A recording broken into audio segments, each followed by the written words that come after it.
Hello and welcome to Master Gardening. I'm your host Bud Qualk, and we're here at the Qualk compound in Paducah, Kentucky. And we're going to talk about a bunch of things today. We're going to talk about different kind of insecticides and fungicides and what you need to use them for here in Paducah. When I bought this house about 3 years ago, there was a number of big, huge shrubs and a few trees. I've added a lot of perennials and annuals and maybe some more shrubs, and we'll get to that when we get to the backyard. But right now, this is a boxwood, I believe. Next time we have this show, hopefully this will be gone. It's overgrown its spot. Maybe another little boxwood in here in front. So stay tuned. We'll be right back.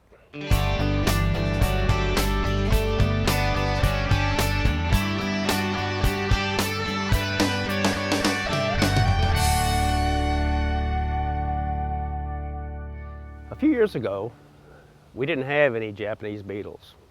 I can remember when that was, but they've come, they're here, they're every year deal now, and this is the time of the year, it's early summer, that they come and infest your garden. Some orchards, they completely destroy orchards sometimes. A few years ago, I had them everywhere. I know other people have them all over their plants and are really devastating the plants. I'm lucky so far. I've just had a few, and I go out every morning and every evening and spray them with the 7. 7's a relatively mild insecticide. I have a couple on this bush. They like roses. And I'm going to spray that little guy right there. There's another one over here. And that's all I can find on these. On the other rows on the other side, there was a couple on there. I have had them where there'd be 1,000 on one bush.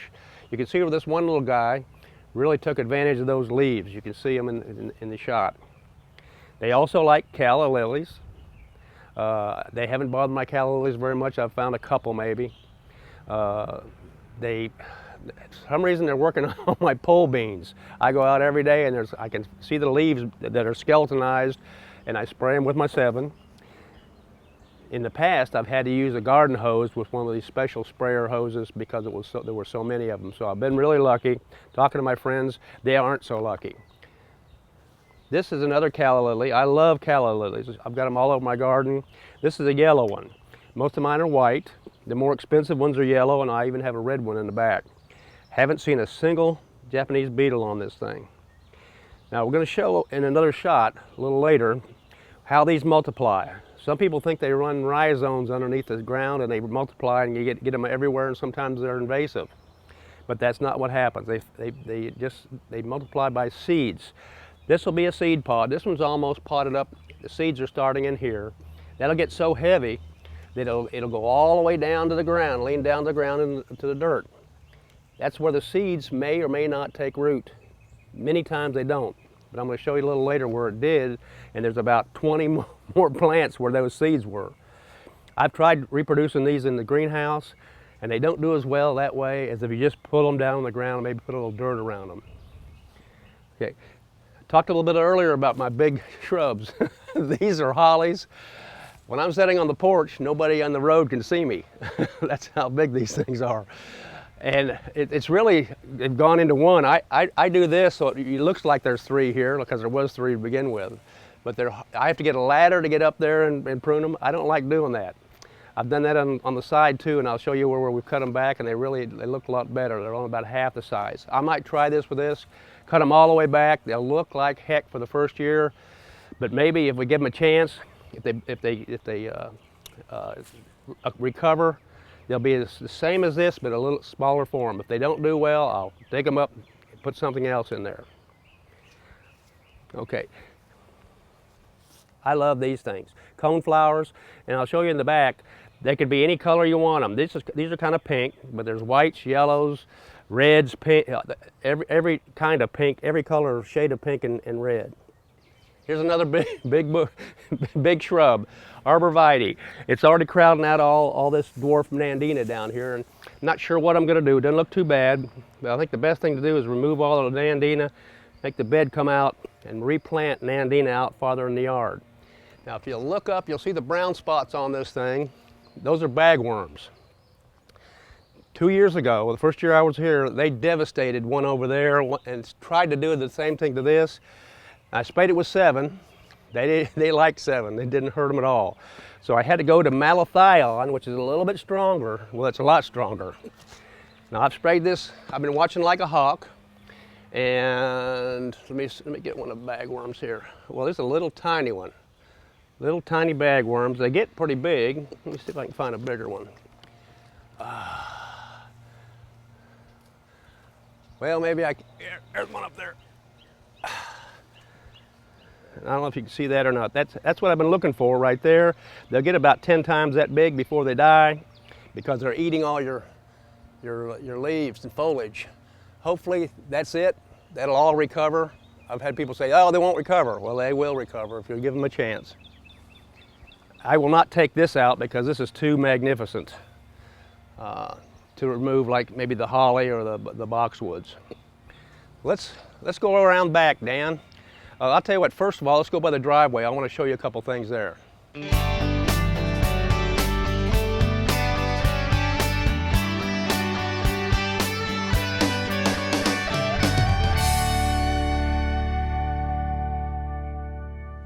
When I first moved in, this is right on the main drag, so this is a very important bed. All that was here was a river birch and these daylilies. The whole thing was daylilies. Wasn't very pretty. You can see the daylilies they're not pretty all year long. I moved them back to there, and I left them there because I don't think anything hardly would grow back there. There's not much dirt. It's mostly roots. And I added the variegated monkey grass / sedge, some salvia, and some creeping phlox, and they are doing pretty fine. I've had to really water them heavy. I think maybe by next year I won't have to water them so heavy. But the river birch, along with the 2 in the front and 1 in the back, they allowed a man to come in and top those trees 5 years ago. Well, it took 5 years for this one to die. It slowly died. I kept trimming limbs off. The front was like 4 trunks. Now they're 1 trunk and 2 trunks. The river birch in the back, thank heavens, is doing pretty good. So I hate topping trees. You top the tree, takes all the food away from the tree, and many times the tree's destined for what this one was. I'll have a guy come in next year and drill that stump out. I may have to move the salvia for him to get in there, and then I'm going to put a crepe myrtle, a tall crepe myrtle. There's one across the street or across the driveway, a big white one. I'll put a big white one in there, and maybe someday they'll be the same size. What do you do with daylilies when they start looking like this? I take the big shears, and I cut them back all the way to the ground, maybe 1 inch or 2 high. That, believe it or not, that looks better just doing that. But the good thing about daylilies, they'll come back up, and they'll be a lot like what they look at right now, but it'll be all brand new dark green growth. And I'll probably do that maybe this weekend or next weekend. Let's go on the backyard. That's where most of the action is going. I want to talk about my vegetable garden, what you can do for disease and pests and that, and lots of perennials and annuals that weren't here 3 years ago.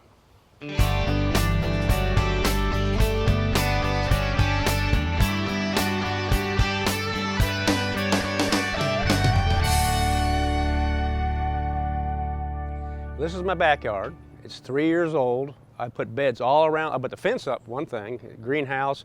I put up beds all around the fence and all around the house and all along the driveway, as you can see here. This is a corkscrew willow that they're going to get a shot of. It's 2.5 years old. It came from a little limb. I cut off another willow and stuck it in the ground, and now it's, I don't know, 15 feet tall, maybe taller. This liatris right underneath there, liatris again, I love talking about it. It's the only plant that I know of that blooms from the top down instead of from the bottom up. And it's about the size of a 50-gallon wash tub, and it was a 4-quart plant last year. It really looks good. It really did well in 1 year. Okay, earlier in the show, I talked about echinacea, coneflowers, all the different colors, and you can see there's about a half a dozen different colors here. Most people think it's just a pink.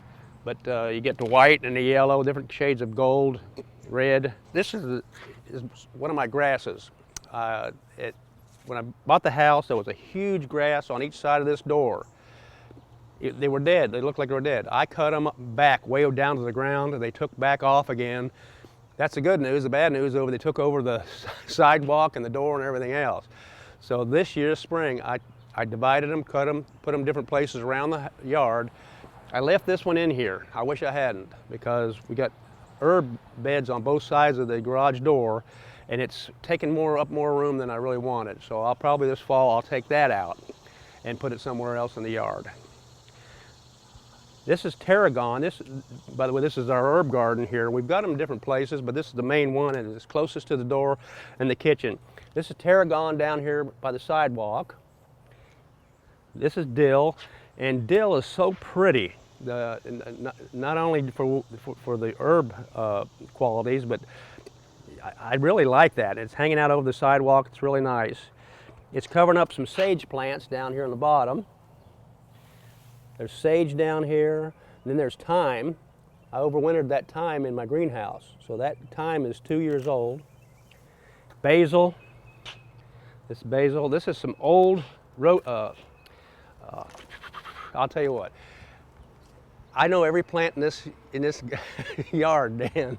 On TVs, remember every name of every plant. It's almost impossible. Okay, this is rosemary back here. This rosemary was overwintered in my greenhouse. Chives, and I tried to do basically the same thing over here. Chives, basil, rosemary in the back, and that overwintered, so that's 2 years old. There's basil again. These are some plants that we bought at the box store, $3 a piece. They're azaleas. Couldn't pass them up. We haven't planted those yet. This is red hyacinth bean. And you notice it's going all the way up. I've got one on the other side not doing quite as well, but this one right here is great. The hummingbirds really love it. And this was grown from seeds that I took off the plant last year. So this is the baby of the plant from last year.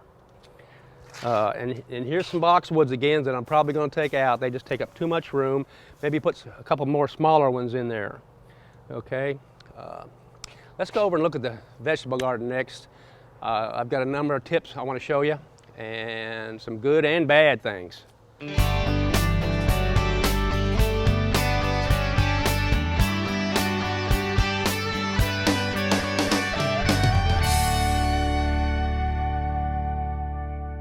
Welcome to my vegetable patch. Last year I had two 16 by 4 foot beds. Now I've got 5. These 3 beds here, you can't see the peppers maybe. We're going to look at those in just a minute. The beans and tomatoes, those are all brand new beds. First year. That's always dangerous anyway, because the soil's really not built up. It's not that great. It's not too bad. You add a little more extra fertilizer maybe. But I've had a disaster with my tomatoes, and I'm pretty much a tomato expert. I've been doing it for 50 years. If you can see the yellow spots on the leaves. That's fungus. I haven't had a downspout, plus the neighborhood water would come down through here when it rained real hard, and it would be like a river. Not that many weeks ago, we got 5 inches of rain in 2 days. Then we got 3 inches just the other day, and then we had 2 inches back to back on that. I lost half of my tomatoes. They were all going to be this big size, even bigger than that, but the ones that aren't that big have been replaced. And when you have water on tomatoes and peppers, you're going to get funguses, and that's what all this yellow stuff is. Normally I don't see that till the end of July. I need to spray every weekend with fungicide. Daconil, it's a concentrate. That's what I use most of the time. Okay. You can't spray. I don't like to use chemicals, but you got to use, where we're at, I am 10 minutes from the Ohio River. I am 30 minutes from the Mississippi River. I am 15 minutes from the Tennessee River. I'm 20 minutes from the Cumberland River. I'm 30 minutes from Lake Barkley and Kentucky Lake. This is Fungus City where we're at. So you got to spray your tomatoes and peppers and other things. I'll show you my squash and melons, same way. Fungus, fungus, fungus. So this year it got ahead of me. I wasn't expecting I'd lose all my tomatoes. I wasn't expecting this to start this early. I'm spraying them on a regular basis now. I've learned a lesson. I need to start spraying them when they're little bitty, headed off. They were so bad. This bed is a new bed. I thought I'd lose all of them, so I started some more tomatoes over here, and they're already on it. I've got a tomato in the back that is these are hybrids. They're supposed to be resistant to fungus. I've got a heirloom in the back, I'll show you in just a second, that is an heirloom and it's not resistant to fungus. Guess what? It doesn't have any fungus on it. I should have put it up here with these other ones. Okay, I'm getting tomatoes off of these already. Let's go to the beans. These are pole beans, Kentucky Wonders, and some stringless green pods. Those are old varieties. If you notice, some of the leaves are a little bit holy. I come out here every day with this my 7 on my Japanese beetles. I don't know why they like my leaves on my beans, but they do. You see the blossoms. I'm starting to get just starting now to get a few of them.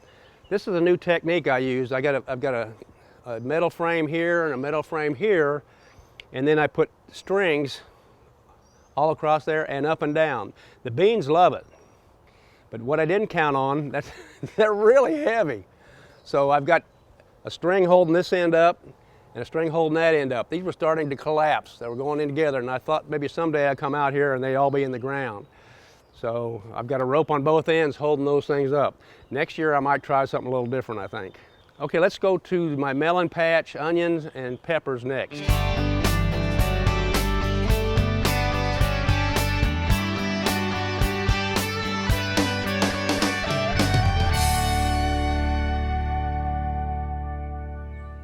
I wanted to see my pepper patch. This is another one of my new beds. And if you look down in here, you'll see all these leaves that have fallen down to the ground. That's because of funguses. Now they look pretty good, but if I didn't spray them, all the leaves would completely fall off these plants. And sometimes when you have this much that I need to spray, you can hook this baby up to your hose and that'll take care of it. This is a fungicide mainly, and not necessarily what I want, but it has also a little bit of pesticide in it. And it's garden safe, so it's one of the safer ones. But this much spraying, it would take me an hour to spray this thing with a hand sprayer. I can spray it in 5 minutes or less, a couple minutes, with a handheld one like this. Peppers don't like the sun, believe it or not. The plants like the sun, but the peppers don't like the sun. So if you don't keep them in the shade or give them some canopy, they're going to burn. The sun's going to burn them, especially in 90-degree weather around here. So you've got a choice. You've got to keep the plants upright. As they get bigger, they'll fall over, and then they're exposed to fruit, and it'll get burned. So you can use cages, which I may try next year. I stake mine. You got to keep staking them, though, and I don't like to do that. Hot peppers, sweet peppers, maybe a dozen different kinds in here. Now I want to show you this one right down here. Somebody gave my son, he lives outside San Francisco, a Carolina Reaper seeds. The hottest pepper known to mankind. They don't produce peppers until the second year. Well, around here, that's not good. So I grew it last year, overwintered it in the greenhouse, and this is its second year, and it looks like it likes it. I see some blooms on there, so maybe we'll get some Carolina Reapers. And anybody wants to try the hottest pepper known to mankind, just give me a call. And I might have some seeds next year too, Dan, if you want to try some. Okay, melons, squash, and onions next.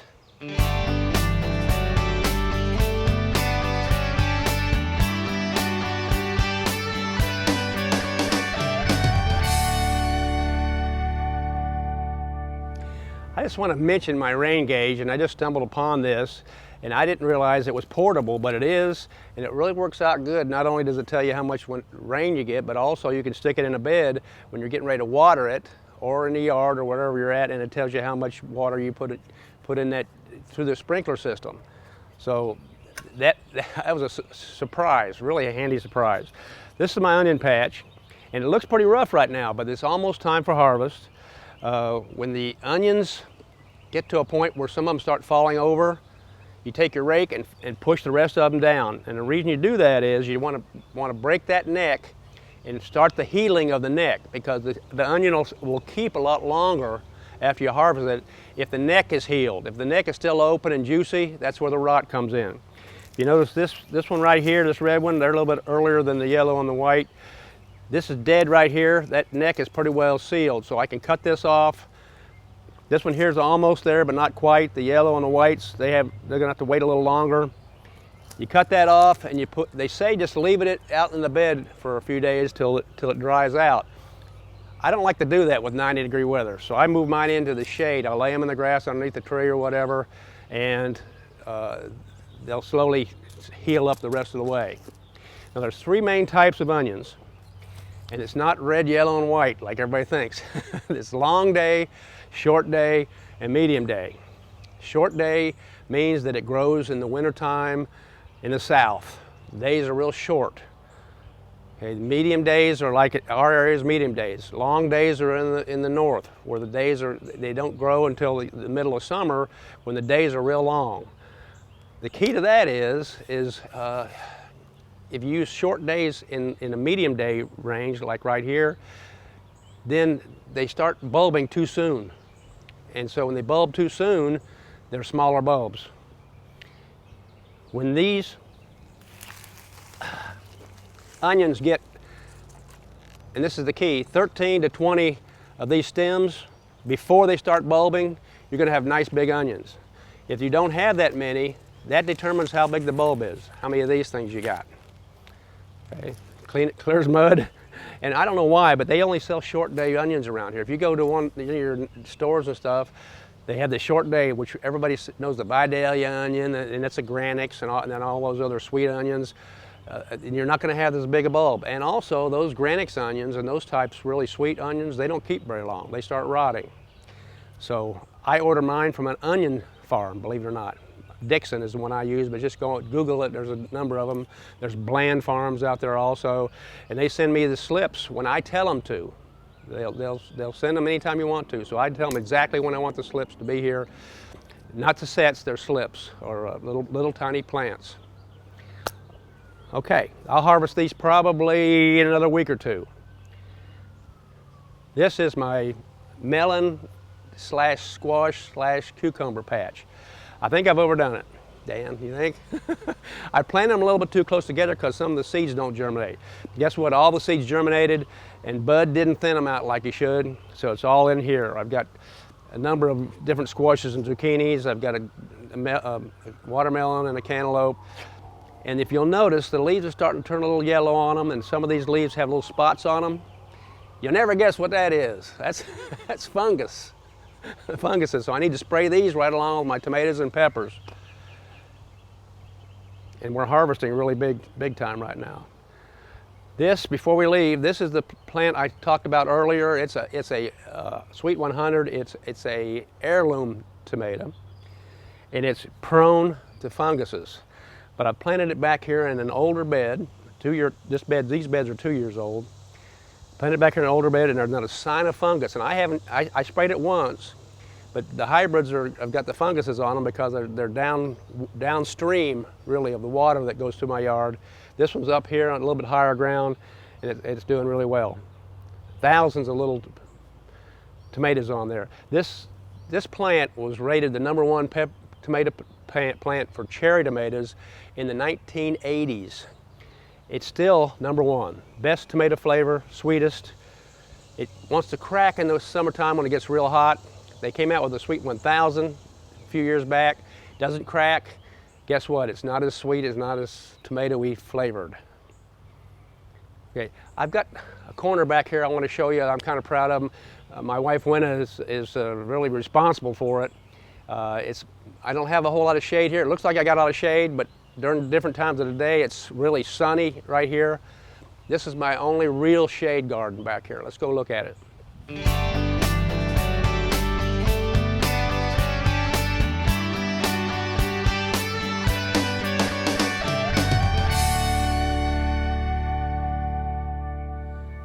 This is the second year for this bed. I put beds all along the fence. It's kind of a rough border up through here. That's one of my projects for this winter. I'm going to take and edge this. I'm not going to put stone or brick or all that'd be a huge project and very expensive. I'm just going to take one of those edgers and edge it and make it smooth.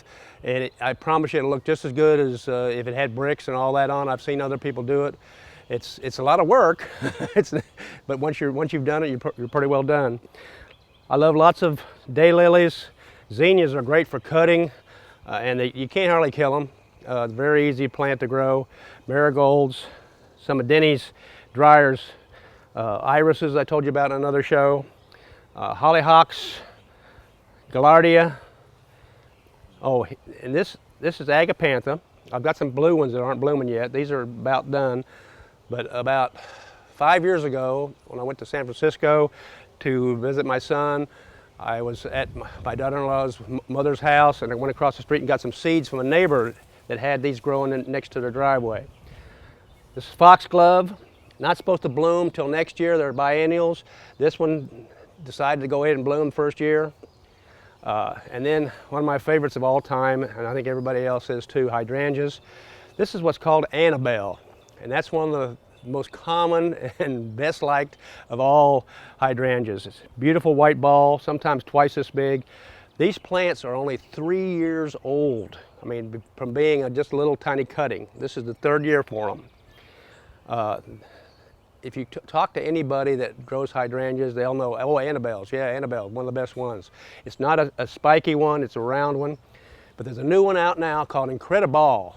And write that down, it's Incrediball. It's just like Annabelle, except the stems are a lot stronger. You see how this is wanting to fall over? I've got them propped up in different places. When they first came up, it was just solid white. But the first heavy rain, a lot of them went all the way to the ground. It's Incrediball, Incrediball. And I like the white ones the best. Some people like the pink and the blue, whatever turns you on. Okay, this is my shade garden. From about the hydrangeas up, it's solid shade. These trees, when I moved in, were all the way to the ground, really scrubby. Half of the limbs were dead. I cut them back. I had to do that because I wanted to put that shed in here and wanted to get it in as far as I can without blocking my yard. So in order to get the shed in here, I cut these way back.